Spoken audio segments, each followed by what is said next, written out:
All right. Let's see if I can actually see comments today. Hello, hello, everybody.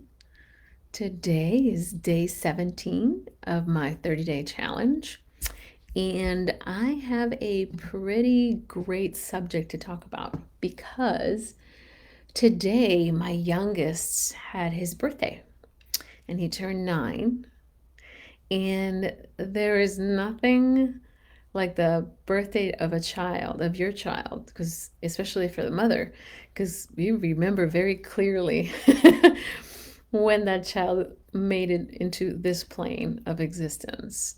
And it was very joyful. I called him my little Buddha baby. But both births were beautiful. Um, I was very blessed to be able to do the first one completely natural because I was like, it's going to happen. The second one I tried, and then it was like, yeah, too much. They gave me the epidural. I'm like, why did I wait for the first one? Epidurals are magic. Anyway, personal choice, no judgment.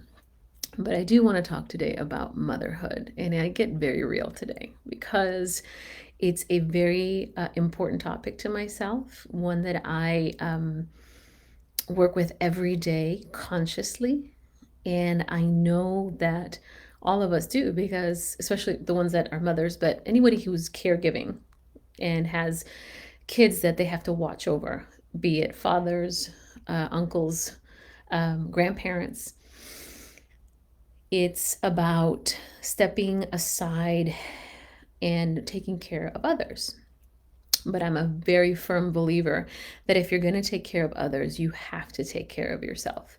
Because if you're not clear on where you stand, it's very easy to pass that on to the people that you're caring for. It's very easy to go into resentful mode. Everything, you're just like, why is this happening to me? Because it gets tiring. You have to do a lot. But let me start with the positive stuff because it's beautiful. Motherhood, there are no words. It's one of those things you have to experience. And just, it really changed everything for me. Obviously, I talk about it all the time. But one of the things I love telling the boys is it's every night when I put them to sleep. And it's kind of interesting because it was actually my husband who started his own version of this. And I just kind of took it and started using it myself. And he would just say, I'm so proud of you. You're amazing, and I love who you are. I tell them, thank you for being my son. I am so proud to be your mother, regardless of what you did today. I love you with all my heart. I am proud of who you are, everything about you. Um, Thank you. And then I tell them how brave they are, and just it's a very beautiful pep talk before bedtime because I want to leave them knowing that um, life awake, there's a lot of what I call dis-ease in the everyday, especially for children on the spectrum. And I want to remind them because they start noticing that they're different than their peers, and that self-esteem really gets hurt very quickly. So what I want to do is remind them of their magic, that maybe they don't look or behave like the kid next to them, but it doesn't discount them. They're absolutely perfect the way they have to be. Them, that's it. Of course, we're going to continue helping them learn more and behave better and all that other good stuff. But I want them to go to bed knowing that I am 100% going to back them up. Just to developmentally, it helps them get that I am safe feeling. And I love it. I love saying it. And sometimes I wish my mom would have said something like that. But of course, I can't judge her on that. She didn't grow up with that idea. She did a better job raising me than her parents did with her, right? It's always that the generation prior to you was prepared a specific way, and then the next generation just does it differently. Not worse or better, it's just different, right? I'm just glad that I'm doing it for my boys. And I am so excited that these kids are in my life. If it weren't for them, I would not be who I am today or be doing what I'm doing now. Um, so that being said, I go back a little bit about motherhood and how it shaped me. So before my mom had her stroke, years ago, like when I was 6 years old. Let's put it this way: when I was six, my parents got divorced, and it was not a pretty divorce. I would spend most of my time with my mom, but every other weekend I would be with my father. And unfortunately, there was a lot of anger between them. And so things were said, things were done that ultimately were, um, you know, not only resented, but um, arrepentido. I'm thinking of the word in Spanish, but I can't in English right now. But when you do something and you feel like you shouldn't have done it, it'll come to me. I'm obviously getting worked up because this is my life and I'm sharing something very private, but at the same time, it's a very common story. A lot of us are children of divorce. Parents didn't understand each other. They're trying their best. We got to remember they're just two regular people trying their best that are sharing a child, and how to make this, how do you make something work, something like this work? And there's so many of us that have gone through that. But unfortunately, um, when we started traveling, my mom remarried my stepdad, and my sister came along, and then we went traveling. And through the ages of about 14 to 25, my mom had basically, in a way, manipulated me into not talking to my father. I was so deadly afraid of talking to my father at one point that and then of course, every time I called him, he would reprimand me for not calling. And I was, 14, I was living in a different country, and I was just, okay, I got to pick a side here. And then I just clammed up, and the one that scared me the most is the one that won. And so, and of course, I respect her. And again, she's a wonderful lady. These are just the things that really affected my life and really affected my father because I'm his only biological daughter. And I got married later on, of course, and I have a fantastic husband and who supports me and everything. And one of my mother's aunts finally calls me when I'm about 25 and says, "When are you going to talk to your father? This is, ridiculous."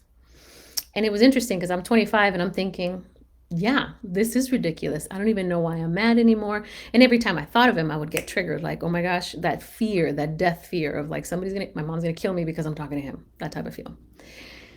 And I remember telling mom, this is before her stroke. So yeah, I'm gonna call my father and I'm gonna see where we can go with this. And she said, "Are you sure you want to do that?" And I was like, you know what? Yeah, I'm 25. I think I can handle it. And my mom and I weren't really understanding each other at that time. And this was really interesting because at around the same time, a couple of years later, I am pregnant with my first, and her stroke happens 6 months into having my firstborn. And what's interesting about her stroke is that her memory changed, and she didn't remember saying and being a specific way. But I obviously had already had these experiences, and I had a lot of resentment towards my mother for that specific issue. When she ends up in assisted living, and she ends up in a way that I had to take care of everything for her. I don't have to go into too many details, but I just knew that I had to take care of her stuff. But I knew I was very angry still with her and that she didn't remember. And so it was one of those things where I had to find a way to let that go because the only person that was being affected by this was myself. And I started the process, and I just remember how my stomach would turn just thinking about forgiving, because it's interesting. Forgiveness can be very difficult at the beginning because you feel very much justified to be angry with that person. But one of the things about forgiveness is that is absolutely valuable to you only. It's not about forgetting. It happened. It's a thing that's there, but it can be healed. So what I started doing was, of course, a lot of prayer, a lot of meditation, and then I found all kinds of fantastic books on spirituality and energetics and all this fantastic metaphysical stuff. that really made it easier for me to understand forgiveness at a different level, not in the sinful way. Like for me, for example, forgiveness was only good people forgive because, in the Catholic tradition, you're supposed to forgive, versus I want to do it out of my volition, not because that's what's expected of me, because that makes forgiveness even worse. It just, no, I'm not going to do that. um, so the thing about forgiveness is learning how to do it for yourself so that you can be at peace. So once I started that process of letting go and letting go and letting go, every time I thought of it, I would send it. I surrender a lot of things to my creator, God, universe, whatever you want to call it. And I finally, I was able to come to peace to it. Plus, I had a lot of things that I had to deal with her, and so I was in the practice. I had nowhere to go. So I had to deal with all the lawyer stuff, all the assisted living, the medical, the powers of attorney, all of these things, right? Plus, I have my own two kids. So now, and so that even pissed me off more because it's like you're doing this to me now on top of what you've done to me before, right? Interesting. But I didn't want to live like that anymore. So I release, release, release, release. And one day we are driving into the garage and into our apartment, into the garage by the apartment that we lived in. And I had the boys with me, and I picked up mom from assisted living so that we can go hang out. This is pre-COVID. And all of a sudden she goes, Nicole, please forgive me for manipulating you against your father all those years. That was very wrong of me. I am so sorry. Will you forgive me? What's interesting is at that point I had done enough work where I had released it on my end. I was like, may it be what it is. It's done. So when she said it, I was actually receiving that apology. If I would have received that apology before, when I was still resentful, I wouldn't have received it. I would have been like, nope, you better learn your lesson. It's not going to do anything. It really won't. They're not going to get it, right? Because they didn't experience it from your point of view. But all of a sudden, it just gives me this huge peace. And I already had peace about it, but that was a miracle. That is what I call a miracle. And what was really cool, when I turned 25 and I started talking to my father, he's a fantastic father, a wonderful grandfather. And I am so happy that we're in contact again.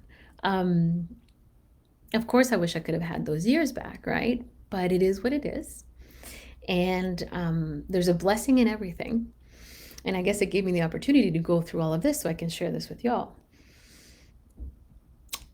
I also want to just reiterate that she's just a human being. She was trying the best she could by herself with the husbands that she ended up marrying and divorcing, and everything that's happened in her life has not been easy. So it's one of those things that I have to remember too. She was trying her best with the tools she had, with the way she was raised. So I had to be space for that. And I had to be space for her, for who she was. Because again, you can't expect someone to be something that they're not. And people do not change because you want them to change. The only person that can change yourself is you. The only person that can change is you choose to change your perspective, what you're going to see, how you're going to operate in this world. What's really cool is that when you start doing that, it kind of on its own, this is when I call the metaphysical stuff, the energy dissipates and everything starts fixing itself. But just try it out, even if you don't believe. Just try it out. Forgive someone that you have had real with. I mentioned motherhood and caregiving here because it's such a big archetype. It's the one thing that at least most of the women that I speak with deal with, their own mothers and raising daughters and sons in the best and highest possible way they can do it with the energy that they have. So my purpose here is to say, how much space can we be for each other? How much forgiveness can we give to the people that raised us, to ourselves, to our partners? This is another thing also, as a daughter of divorce, for those that are going through a divorce right now and you have children, I cannot tell you what to do, But I highly suggest, or at least encourage, mom, dad, everybody to be honest, to really see why the divorce, how can you make it an amicable one? And if it's not, of course, I'm not saying this is going to be for everybody. If you have an abusive relationship, and again, you do you.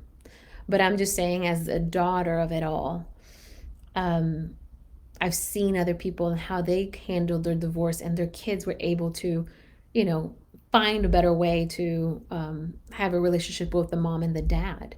Um, and again, in the end, it really doesn't matter. It's all just an experience, right? This is just me giving my 2 cents, and how powerful forgiveness can be in our lives, and then how it can create a different energy. So my own motherhood changed completely, um, because I knew what I wanted, it and in my relationships changed completely. I knew what kind of relationship I wanted and which ones I didn't. So um, and how it would look. So I think that's it for now. I just realized I'm at 16 minutes. I didn't want to make it too long. But my point is, be honest with yourself first and foremost. Be loving towards yourself, forgiving towards yourself, and compassionate towards yourself. Everything else will fall into place. Um, the kids will be okay, of course. I'm okay. I figured it out. And I always had a support system that was beyond my parents. That was the magic. I always had cousins, aunts, uncles, friends, people that, and I always made my own way too. That's also, that can be the beauty of a hardship. You're like the lotus flower. The roots are in that muddy, deep water, but then it's one of the most beautiful flowers on the pond, growing from that mud, you know? So I hope that gives you some food for thought. Know that you're not alone, you're completely supported all the time. And yeah, if you didn't catch my live today, go ahead and go to my YouTube channel. If you like the video, hit like. If you have subscribe, if you like the channel, subscribe. And if you want to know more videos coming up, just hit the notification bell, and it'll pop up notifications for you when I upload new stuff up there. So I will see you guys tomorrow for day 18. Sending y'all so much love and light. God bless y'all. See you tomorrow.